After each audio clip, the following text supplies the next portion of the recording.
네, 안녕하세요. 주도현입니다. 오늘 12월 29일 일요일이고요. 오늘도 리플을 같이 한번 살펴보도록 하겠습니다. 일단 현재 촬영을 하고 있는 저녁장을 기준으로는 리플이 거의 변동성을 보여주지 않고 있는 모습입니다. 이 그래프에서는 꽤나 움직인 것으로 보이지만 고가가 3,280원, 오늘 저가 3,240원으로 위아래로 40원밖에 차이가 나지 않고 있는 거의 변동성을 가져가지 않는 모습을 보여주고 있죠. 이 엄청난 상승력을 보여주고 나서 고점을 기록한 이후에는 꽤나 위아래로 변동폭을 꽤 크게 가져갔었는데 최근 들어서는 그 변동폭이 상당히 줄어든 걸 알 수가 있습니다. 그래서 이 부분이 뜻하는 게 어떤 건지 같이 한번 살펴볼 필요가 있겠는데요. 우선 가장 최근에 나온 리플 관련 소식을 보시면 기술적 강세 패턴이 형성됐고 2.9달러 돌파 가능성을 주목하고 있다 나와 있습니다. 이 밑에 내용을 보시면 아마 제 전 영상을 한 번이라도 보신 분들은 이 내용을 보자마자 어떤 내용인지 바로 이해가 되실 겁니다. XRP가 강세 깃발 패턴, 불리시 플래그 패턴을 형성하면서 시장의 주목을 받고 있다 나와 있죠. 이 상세 깃발 패턴은 상승세가 지속될 가능성을 시사하는 기술적인 신호로 최근 XRP의 가격 움직임이 이를 뒷받침하고 있다 나와 있습니다. 그래서 XRP는 총히 강한 상승세로 깃대를 형성한 뒤에 현재는 좁은 가격 범위 내에서 조정 국면을 거치고 있다라고 나와 있죠. 이러한 조정은 시장의 매도 압력을 소화하고 나서 추가 상승을 준비하는 과정으로 해석된다 나와 있습니다. 그래서 XRP가 강세 깃발 패턴의 상단을 돌파하게 되면 상승세가 이어질 가능성이 큰 거고요. 반대로 하단 지지선이 무너지게 되면 1.9달러까지 일단 추가 조정이 나올 수 있다라고 보여진다라는 거죠. 제가 정말 몇 번이나 반복적으로 이 불플래그 패턴에 대해서 설명을 해드렸습니다.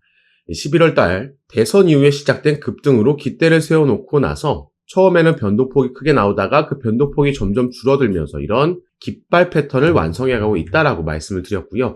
이걸 조금 더 확실하게 우리가 포인트를 짚어서 살펴보자면 이렇게 삼각 패턴, 깃발을 형성하고 있는 걸 확인할 수가 있는 거고 여전히 그래서 상승 패턴 안에서 움직이고 있다. 이 부분은 유효하다라고 저번 영상에서도 말씀을 드렸던 거였습니다.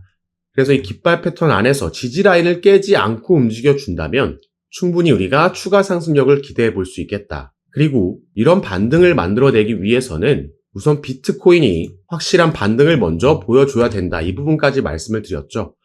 계속해서 상승 흐름을 보여주고 있던 비트코인이었는데 이 고점을 찍고 나서는 신고가를 기록하고 나서는 꽤 큰 폭의 조정이 나왔습니다. 이게 대략 11% 정도 조정이 나왔던 건데 이때 제가 말씀드렸던 게 VIX 지표, 변동성 지수가 급등을 했다고 말씀을 드렸죠. 당시에 이 기사를 전달해 드렸었는데 이 VIX 지표가 변동성 지수가 사상 두 번째로 크게 상승을 한 겁니다. 하루 만에 74% 상승을 했다라는 거고 이렇게 변동성 지수가 상승했던 과거 데이터들을 보면 이게 바로 비트코인의 바닥이라는 걸 보여줬다라는 거죠. VIX 지표가 상승하고 나서 비트코인은 조정을 받으면서 바닥임을 확인하고 나서 그 이후에는 반등하면서 이전 고점을 뛰어넘는 상승력을 보여줬다라는 거였습니다. 그래서 다시 비트코인의 차트로 돌아와서 보시면 고점을 형성하고 VIX 지표 급등하고요. 여기에 따른 바닥, 국지적인, 단기적인 바닥을 확인하고 나서 지금 비트코인은 쌍바닥 패턴을 가져가고 있는 거죠. 그래서 반등해주면서 초록색 단기 이평선 라인을 돌파해주게 되면 우리가 이 고점을 뛰어넘는 반등이 나올 거다라고 지금 예상을 할 수 있는 거고 그 이후에 다시 비트코인이 가격 안정화에 들어갔을 때 이때가 바로 알트코인들이 상승하는 알트 시즌이 시작될 수 있다. 그리고 이 알트 시즌에서 리플도 이 상단 저항 라인을 돌파하는 움직임을 가져가면서 이전 고점인 달러로는 2.9달러 위로 상승하면서 엘리엇 파동을 기반으로 한 1차 상승, 2차 조정 이후에 상승 3파를 가져갈 수 있겠다 보여지는 부분입니다. 그래서 이번 주에 시작되는 비트코인과 리플의 움직임이 어떻게 되는지 확인하는 게 중요하겠고요. 지금 비트코인이나 리플, 이더리움, 솔라나와 같은 대형 코인들은 지지부진한 움직임을 가져가고 있고 변동폭이 많이 줄어든 가운데 이 와중에 급등하는 코인들이 보이죠. 이런 코인들은 이전에도 말씀드렸던 것처럼 상승이 보여지고 나서 추격 매수가 들어가는 건 상당히 위험하다. 빠르게 급등하는 만큼 더 빠른 급락이 나올 수 있다는 점 꼭 인지하시고 빠르게 수익 보고 나오셔야 된다 말씀을 드리겠고 그리고 사실 리플 같은 경우에도 올해도 엄청난 상승력을 보여줬지만 더욱더 기대되는 건 내년의 흐름이다 볼 수 있겠습니다. 자, 1월 20일 날 트럼프가 정식으로 취임을 하게 되고요. 그래서 이 전후를 기점으로 코인 시장은 단기적인 고점을 또 한 번 형성할 가능성이 높습니다. 이 안에 충분히 리플도 2.9달러 위로 올라갈 수 있다라는 거죠. 다만 단기적인 고점이라는 건 또 한 번 조정이 올 수 있다라는 거고, 결국 이번 상승 사이클의 고점은 1분기가 아닌 3분기 이후가 될 가능성이 높다라는 거죠. 이건 2021년도 그리고 2017년도에도 그랬듯이 우리가 반복적인 역사적인 패턴을 통해서 확인할 수 있는 부분입니다. 그러면 2025년 하반기까지 이어질 이 상승 흐름에서 우리가 어떤 코인에 주목해야 되는지, 이 부분을 판단하기 위해서는 개별 종목들의 이슈를 살펴봐야겠는데요. 그래서 지금부터는 왜 리플이 내년 상승 사이클에서 가장 주목받고 있는 코인인지, 어떠한 호재 소식들을 우리가 기대해 볼 수 있는지, 이 부분을 지금부터 하나씩 설명해 드리고 살펴보도록 하겠습니다. 이런 내용을 알고 있어야지 우리가 상승 사이클에서도 조정은 나오기 때문에 이걸 버틸 수 있는 멘탈적인, 아는 만큼 또 버틸 수 있는 거기 때문에 당연히 우리가 투자 판단하고 목표가를 설정하는 데 도움이 될 수 있겠죠. 그래서 당장 오늘 일이 아니더라도 이런 중장기적인 호재 소식들 미리 알고 있고 어떤 흐름이 예상되는지 파악하는 게 우리가 타점 잡는 데 상당히 중요하겠습니다. 때문에 리플을 보유하고 계시거나 아니면 신규 투자를 고려하고 계신 분들께도 분명히 도움이 될 만한 내용이니까요. 오늘 영상 꼭 끝까지 시청해 주시고 그 전에 밑에 있는 구독과 좋아요 버튼도 한 번씩만 눌러주시면 제가 이렇게 영상 제작하는 데 큰 힘이 된다는 점 먼저 말씀드리고, 추가로 영상 밑에 더보기란 클릭하시면 제가 이렇게 링크를 2가지 남겨놨습니다. 현재 여러분께서 영상을 핸드폰으로 시청하고 계시다면 위에 있는 첫 번째 모바일 전용 링크 클릭하시면 되시고, 컴퓨터로 시청하고 계신 분들은 밑에 있는 PC 전용 링크를 클릭하시면 제가 운영하고 있는 무료 정보방에 입장하실 수 있으십니다. 들어오시면 오늘 영상에서 말씀드릴 내용들 뿐만 아니라 또 새롭게 나오는 뉴스들, 변수들 계속해서 나올 수 있겠죠. 오늘도 이런 이슈들에 어떻게 대응하면 좋을지 실시간으로 구체적인 타점까지 공유해 드리면서 함께 매매에 도움을 드리고 있으니까 여러분들께서도 이런 정보들 가장 빠르게 받아보시면서 투자 판단에 참고하시고 매매 진행하시면 더욱 좋을 것 같습니다. 트럼프 당선으로 인해서 암호화폐 기업들의 IPO 가능성이 커졌다라고 나와 있습니다. 자, 그리고 이 IPO에 대한 기대감은 이전부터도 계속해서 나왔죠. 일단 10월 달에도 리플의 CEO는 이런 얘기를 했습니다. 일단 당시에는 IPO는 우선순위가 아니다. 자, 대선 전이죠. 다만 리플의 CEO가 이런 발언을 했음에도 상장이 된다라면 XRP의 가격은 급등할 거다라는 전망은 사실 이전부터 나왔다라는 거죠. 자, 밑에 내용을 보시면요. 리플의 IPO 가능성에 대해 추측은 수년간 제기되어 왔습니다. 재작년에 갈링하우스는 리플이 향후 상장될 것이라고 자신감을 표명한 바 있으며 SEC와의 소송이 마무리된 이후에는 IPO를 검토하겠다라고 언급을 했죠. 그리고 여기에 대한 시장 기대감. 자, 월스트리트 출신 애널리스트 린다 존스는 리플이 만약 IPO를 추진한다면 주가가 $600까지 상승할 거라고 전망을 했습니다. 이 주가 같은 경우에는 리플랩스가 나스닥에 상장하고 나서 이 IPO를 한다라는 건 리플이 증권시장에 나스닥에 곧 상장한다라는 걸 의미하는 겁니다.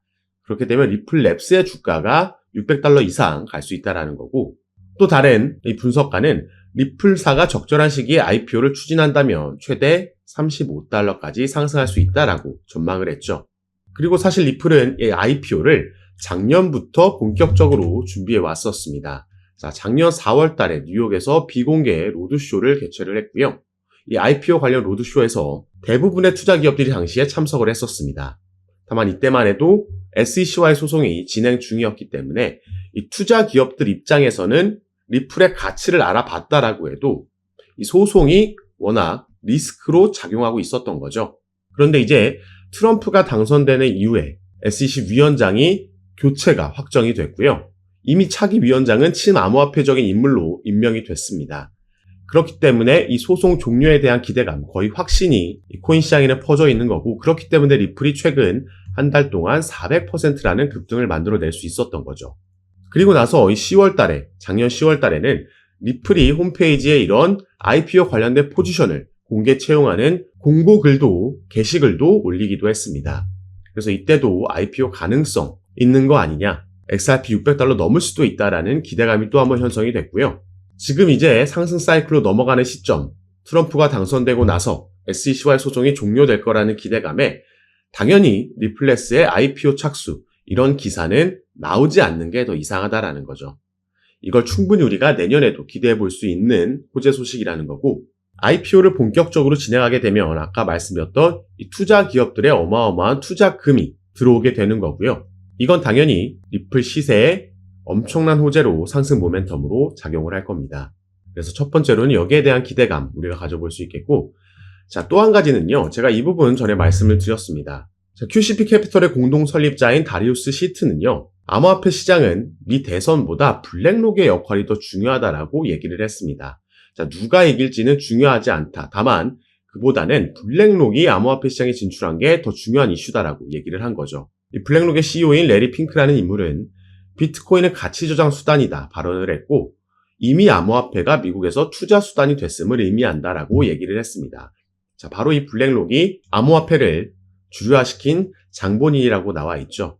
작년에 비트코인의 급등이 시작되면서 1억 원을 넘기고 신고가를 경신할 수 있었던 그 시작점이 바로 블랙록이 비트코인의 현물 ETF를 신청했다라는 소식이 전해지면서 이게 시작이 됐던 겁니다. 결국에 현물 ETF를 승인시켰고, 바로 직후에는 이더리움의 현물 ETF까지 승인을 시켰죠. 그리고 최근에 블랙록은 리플에 어마어마한 자금을 투자할 거라는 관련 뉴스도 제가 전달해 드린 바가 있습니다. 자, 그런데 이 ETF 같은 경우에도 SEC가 그 승인 권한을 가지고 있기 때문에 이것도 마찬가지로 XRP의 현물 ETF도 내년에 거의 출시가 확정적인 상황입니다. 그래서 사실 이것보다 또 하나 우리가 기대해 볼 수 있는 이슈가 바로 이 부분이라고 볼 수 있겠는데요. 자, 이 기사를 보시면요. 블랙록의 CEO, 이 레리 핑크라는 인물이 올해 초에 했던 인터뷰에서 나온 말입니다. 물론 이전에도 같은 말을 여러 번 했는데, 이 비트코인과 이더리움의 ETF는 모든 자산 토큰화의 시작이다라고 얘기를 했습니다. 그래서 밑에 내용도 함께 보시면요. 자, 그는 위험한 신생 자산군에 대한 노출을 제공하는 안전한 방법으로 평가받는 ETF가 금융시장 기술혁명의 1단계였고, 2단계는 모든 금융자산의 토큰화가 될 것이라고 강조했습니다. 자, 이게 블랙록이 작년부터 계속해서 지금 강조하고 있는 RWA, 리얼 월드 에셋입니다. 실물 자산 토큰화라는 테마죠. 그래서 블랙록에서 RWA 펀드를 신청했을 때도 당시에 관련 테마에 있는 코인들이 급등하는 모습이 나왔던 겁니다. 자, 지금 갑자기 리플 얘기하다가 왜 지금 블랙록 얘기를 하고 있냐? 바로 리플이 이것과 직접적으로 관련이 있는 사업을 출시했기 때문입니다. 자, 제가 저번 달에 이 뉴스 전달해 드렸습니다. 리플이 은행용 암호화폐 수탁 서비스를 출시했다. 이게 영어로 커스터디 서비스죠. 자, 그럼 이 수탁 서비스, 커스터디 서비스가 뭔지 보겠습니다. 이건 디지털 자산을 보관할 수 있도록 지원하는 서비스로 은행과 핀테크 고객이 디지털 토큰을 보관하고 유지할 수 있도록 하는 다양한 기능을 제공한다. 이를 통해서 리플이 핵심 결제 부분을 넘어 지금 사업을 다각화하고 있다 나와 있습니다. 그리고 여기서 더욱더 중요한 건요. 자, 리플은 향후 점점 더 많은 실물 자산이 디지털 토큰으로 거래될 것으로 예상하며, 이 커스터디 서비스 고객이 XRP 레저를 타용해서 법정 화폐, 금, 석유 같은 상품, 부동산 등 실물 자산을 토큰화할 수 있도록 할 것이라고 밝혔습니다. 제가 방금 말씀드렸죠. 실물 자산 토큰화, RWA고 이게 미래의 엄청난 먹거리가 될 겁니다. 여기에 또 블랙록이 바로 주목하고 있기 때문이죠. 이 실물 자산 토큰화라는 건 여기에도 나와 있듯이 모든 상품, 부동산까지도 토큰화할 수 있다는 겁니다. 그래서 우리가 지금 한국에서 저 멀리 바다 건너에 있는 미국의 원룸 전체도 아니고 한 평만도 우리가 거래하고 소유할 수 있다는 거죠. 지금은 와닿지 않지만 이건 충분히 실현 가능한 얘기고, 그래서 블랙록이 이미 주목을 하고 있고, 여기에 대해서 리플도 작년에 이 관련 커스터디 업체를 2곳이나 인수하면서 준비하고 있었던 겁니다. 이 실물자산 토큰화 RWA가 성장하고 주목받을수록 리플의 커스터디 서비스도 함께 상승할 수 있다는 걸 말씀을 드리는 거고요.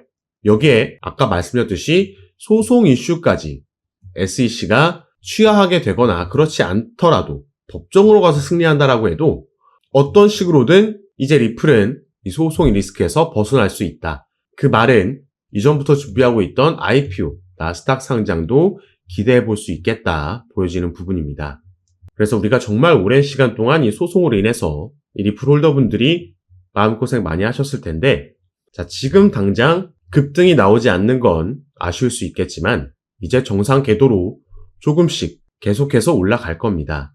다만 이 와중에도 상승만 나오는 차트는 절대 있을 수 없기 때문에 상승과 조정, 지지 만들고 이런 패턴이 반복되면서 나오겠죠.